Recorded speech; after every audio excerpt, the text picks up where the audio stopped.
Good morning mga bok. Dito pa rin tayo sa garahe natin, Motovlog Garage. Meron tayo ngayon dito, Aerox B2. Ang gagawin natin dito, palit spark plug, reflush ng coolant, tapos linis ng magneto, tsaka repaint na rin. Ngayon, papakita ko sa inyo paano magpalit ng spark plug step by step.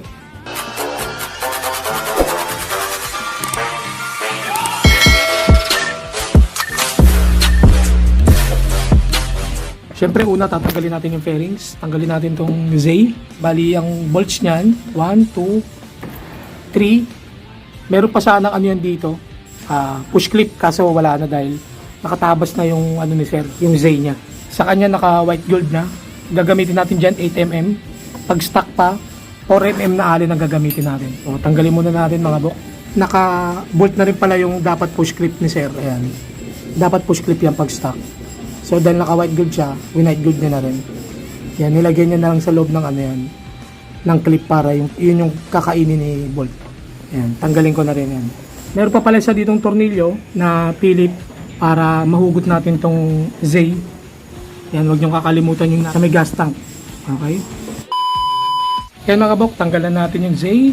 Sunod nating tatanggalin, takip ng footboard. Tapos makikita nyo, may mga bolts dyan. Philip, 1, 2, 3, 4. Tapos, dalawang 10mm. And 1, 2. Yan, tanggalin lang natin yan. Tapos, yung push clip sa ilalim. Yan, 1, 2, 3. Ito pa pala mga bok. Isang 10mm. Isa pang pilip. Dagdag ko lang mga bok, tatanggalin pa pala yung pilip dito. Sa may araro. Yan, dito. Yan, para maugot natin itong footboard. Naugot ko na mga bok. Yan yung loob ng motor ni boss. Habang pinapalamig natin, punasan natin konti, bawasan natin yung mga dumi. Yan mga bok, pinapalamig lang namin yung makina. Kasi syempre, bawal siyang tanggalin yung spark pag mainit pa dahil masisira yung thread. Kailangan nyo munang palamigin mga bok. Yan mga bok, ito yung manual ngayon ng Aerox B2. Tapos, tingnan natin yung ano, sa may spark plug, yung tamang higpit. Check natin. Ayan. Spark plug yan, naka-indicate dyan. NGK CPR 8EA9. Yan yung specified spark plug ng Aerox B2. Pwede rin sa NMAX. Tapos, yan yung gap. Dapat 0.8 hanggang 0.9. Tapos yan. Pagdating sa higpit, yan o, tightening torque, spark plug, 13 Nm. Yan mga bok. 13 Nm yun. Tamang higpit ng ano mga bok, ng Aerox B2. Yan mga bok. 13 Nm. Okay? So, wala naman tayong problema dito dahil meron tayong torque wrench yan. Hans, yung brand. Gagamitan natin mamaya na torque wrench para yung higpit sakto lang mga bok. Yung dito pala yung spark plug natin. Ito to. Yan. Ito yung spark plug cap. Ilain lang natin yan mga bok. Yan mga bok. Gumamit lang tayo ng ano, plier. Yan. Kasi medyo masikip. Ito yung pinangugot ko. Yan, tabi lang muna natin. Makikita natin yung spark plug natin na yun. So, gagamit lang tayo ng pangtanggal na tools. Ito, 16mm. Na socket. Yan, sakto si spark plug yan. Tugtungan lang natin ng adapter. Yan. Aligyan nyo sa mga buka. At ito yung ratchet natin. Yan, inko. Yan. Set lang natin ng paluwag. Yan, paluwag na yan mga bok. Ayun.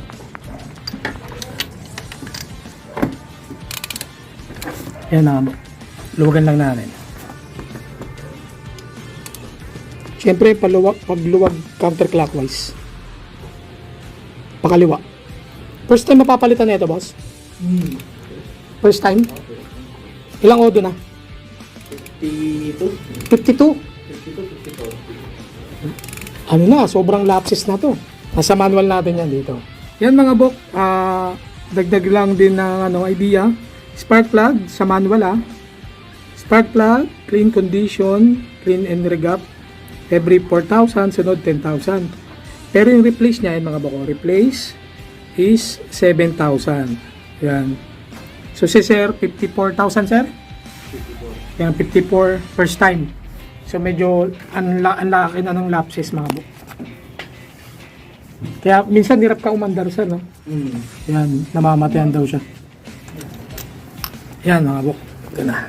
Ito yung spark plug niya. Maganda naman yung sunog mga bok. Pero yung gap talagang malaki na. Yan mga bok, malaki na yung gap. Kasi yan, medyo pudpud na yung tip. Ayan. So ipapalit natin in GK pa rin. Tapos R pa rin, may resistor type. Yan, kunin ko lang mga bok. Ito yung mga ipapalit natin mga bok. Yan. NGK yan. NGK R pa rin. Yan. Tignan nyo yung pinagkaiba nung ano niya. Nung gap nung tip. Ayan o. Ito yung bago. Talagang ang liit lang nung gap. Compare sa luma, ang layo na ng gap. Yan mga bok. Ang code ng ano, spark plug ng NMAX saka Aerox, CPR8EA9. Yan. CPR8EA9. So dapat ganun lang din yung ipapalit natin. So sa pagbabalik mga bok, sa paglalagay na ng bago, dapat sa una, ano lang, kumbaga, gamitin nyo lang yung kamay nyo. Yan. Kamay lang muna yung pangigpit mga bok. Diyan sa butas. Yan.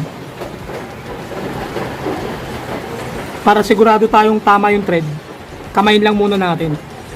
Yan. Pag nakakamay natin, ibig sabihin nun, tama yung thread. Kasi pag mali yung thread, delikado. Makina na kasi ito eh. Magre-retread tayo pagka nagkamali tayo ng pasok. Kaya make sure nyo na tama yung thread. Kaya dapat kamay lang muna. Ayan. Gamitan muna natin ng ano. Ito yung tools natin. Kailangan yung paggigpit niyan. Sakto eh no. Madali lang siyang iikot. Sabihin nun tama yung thread niya. Kasi pag masikip siya iikot, sabihin nun mali yung thread. Yan mga bok. Sumagad na.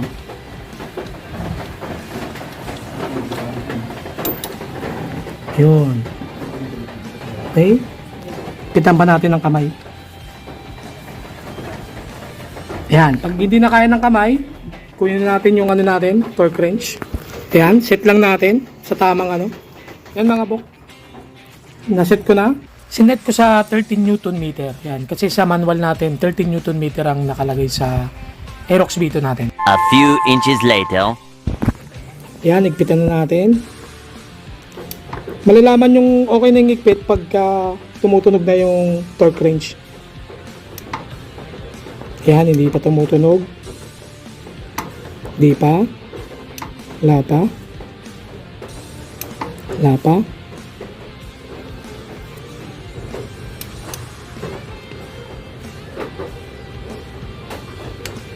Yan mga bok. Tumutunog na siya mga bok. Yan. Yan. Naririnig nyo ba? Yan. Pag ganyan na, ibig sabihin nun, na-reach na yung tamang ipit. Kaya ayaw niya nang mag-forward ulit. Yan. Hanggang dyan lang siya. 13 Newton meter na yan mga bok. So, okay na tayo mga bok. So, ngayon, balik na natin yung spark plug cap. Ayan yung spark plug natin. Spark plug cap. Tulak lang.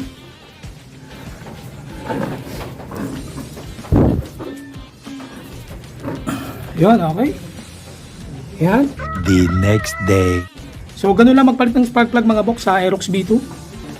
So, sana may natutunan tayo. Yung pagbalik ng fairing, kung paano natin tinanggal, ganun lang din ibabalik. Vice versa lang.